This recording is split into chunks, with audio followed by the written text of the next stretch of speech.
여러분, 피자 한 판 배달료가 8,000원에 달합니다. 여러분 이거 한번 보세요. 7,830원이에요. 어마어마하죠. 여러분들은 이렇게 피자 한 판에 배달료가 8,000원이면 배달해서 드시겠습니까? 저는 배달해서 안 먹을 것 같아요. 8,000원이면요 피자 한 판을 먹을 수 있는, 뭐 싼 곳에 가면, 가성비 좋은 데 가면 한 판을 먹을 수 있는 금액이거든요. 아니 피자 한 판에 요즘 많이 비싸져서 한 2만 원 3만 원 하잖아요. 그런데 배달료가 8,000원이면 와우. 저는 이거는요 어떻게 생각하면 코로나19가 시장을 왜곡시킨 결과라고 생각을 합니다. 왜곡시킨 결과. 예. 왜 왜곡을 시켰느냐 여러분 한번 보실까요? 피자 한 판의 가격이 23,000원이라고 보자고요. 지금 실제로 조선일보에서 보도한 내용입니다. 원가는 재료비, 인건비, 임차료, 에너지 비용을 반영을 하면 12,980원이에요. 그런데 배달료 보세요. 배달 비용이 4,500원. 배달앱 중개수수료가 1,360원. 배달앱 광고비 및 월 회비가 1,970원이에요. 이 돈을 다 합치니까 배달 중개, 배달 비용, 배달 광고비 다 합치니까 7,830원이 되는 겁니다. 남는 거는 여러분 2,190원이 남아요. 식당에 남는 거는. 여러분 10%도 안 돼요. 이윤이. 10%도. 아니 여러분 이러면 가만히 생각하니까 배달료가 8,000원이면 소비자도 안 시킨다 이렇게 나오는 거고, 예, 이게 식당 주인들 입장에서는 이윤이 5.52%밖에 안 돼 이러면 여러분 여기에 지금 제가 봐서는요, 이게 만약에 파손돼서 돌아오는 곳, 파손돼서 돌아오는 거 있어. 이게 여러분 저도 국밥집을 해봤는데 배달하면 파손돼서 돌아오는 것도 있습니다. 그런 것을 감안한다고 하면 여기다가 또 사람을 뽑을 때 비용까지 더, 요즘 사람들 못 뽑는다고 이야기하죠. 요즘 좀 좋아지기는 합니다. 그러나 쉽지 않잖아요. 그것까지 감안하면 적자예요. 자, 이러면 여러분, 이러면 소비자는 배달을 해먹지 않으려고 노력할 거고요. 또 자영업자는요, 9.52% 남는데 내가 왜 배달을 해? 이런 어떤 분위기에 어떤 편성하게 됩니다. 그러면 시장은 어떻게 될까요? 시장은요, 이게 배달 시장이 쉽지 않아질 거라는 사실을 여기서 보여주고 있는 거예요. 배달과 관련된 뭐 배달 앱부터 시작해서 그 시장 전체가 계속 어려워질 수밖에 없다. 이 말을 지금 단적으로 저는 표현하는 거라고 봅니다. 일반적으로 말입니다. 배달 수수료 8,000원 비싸네 이렇게 하고 넘어가잖아요.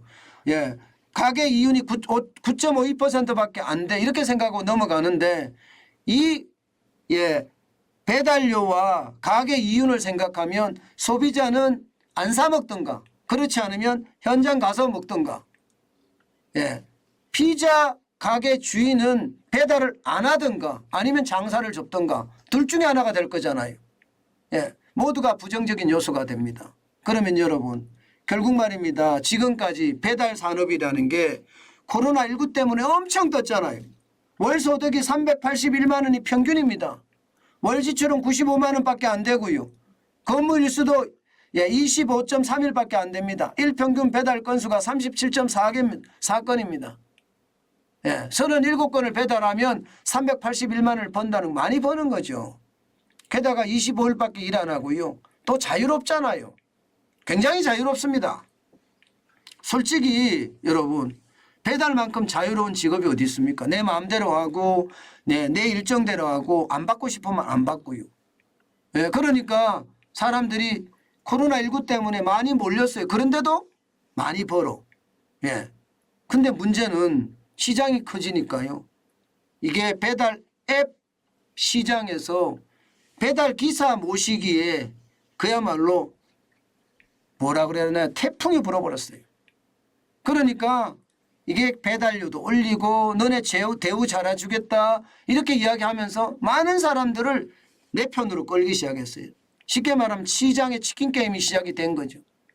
그 결과 어떻게 됐습니까? 식당에서는 인력난, 공장에서도 인력난, 택시도 인력난, 난리가 아니었어요. 많이 벌 수 있으니까. 진짜 많은 사람들이 배달로 몰려갔거든요. 실제로 보세요. 예, 배달원 취업수가 2019년에 11만 9,620명이었습니다. 그러던 것이 2022년에는 배가 넘게 늘어났습니다. 23만 7,188명까지 늘어났으니까 장난 아니게 늘어났잖아요. 그런데 이게 배달료가 비싸지고 서로 배달기사 모시기 경쟁을 하니까 처우 개선을 했는데 그 처우 개선을 배달의 민족에서 해주는 게 아니고 쿠팡 이츠에서 해주는 것이 아니라 소비자가 부담을 더해라, 식당이 자영업자가 부담을 더해라 이렇게 부담을 떠넘긴 결과가 되는 거죠. 결국 저는 시장 전체가 아마 배달 문화가 확 꺾이지 않겠느냐 저는 그런 생각도 많이 해봅니다. 시장이라는 게 이렇습니다. 시장이라는 게 변화라는 게 계속 배달의 어떤 시장 커가고 있는 건 사실이에요. 그러나 이게 쪼그라들 때는 인정사정 없이 쪼그라들 수도 있다는 것 저는 시장을 보면 이해할 수 있을 것 같아요. 뭐 자영업자 입장에서는 버는 게 없고 소비자 입장에서는 비용 부담이 더 크니 시장은 쪼그라들 수밖에 없지 않겠느냐 이렇게 봅니다. 2017년에 2조 7,326억 원의 흑자였지만 시장 규모였지만 2021년 보세요. 25조입니다. 25배가 더 크게 늘어났습니다. 25조 6,847억 원인데 2022년도 이럴 것인가. 2022년도는 아직까지 배달에 익숙했으니까 아마 그럴 거예요. 그런데 2023년 올해는 어떨까요? 마스크까지 벗었습니다. 이제는 배달해서 시켜 먹기보다가 그 비용을 내가 감당하기보다는 이제는요 비용을 줄이자 절약하자 무지출 챌린지까지 나올 정도니까 시장의 변화는 굉장히 빠르게 성장할 겁니다.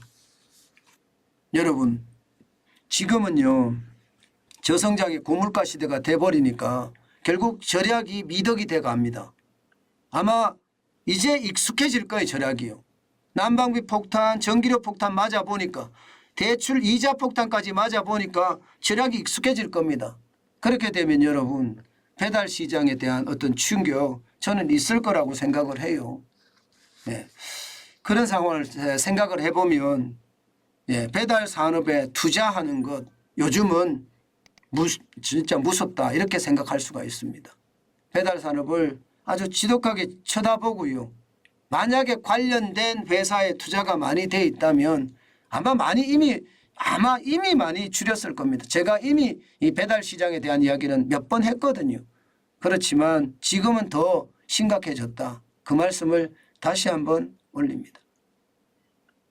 이처럼 말입니다. 저는 조그마한 단서만 있으면 그 단서를 가지고 현재 시점에서 과거의 데이터를 선으로 연결합니다. 그런 다음에 추세선을 만들고요.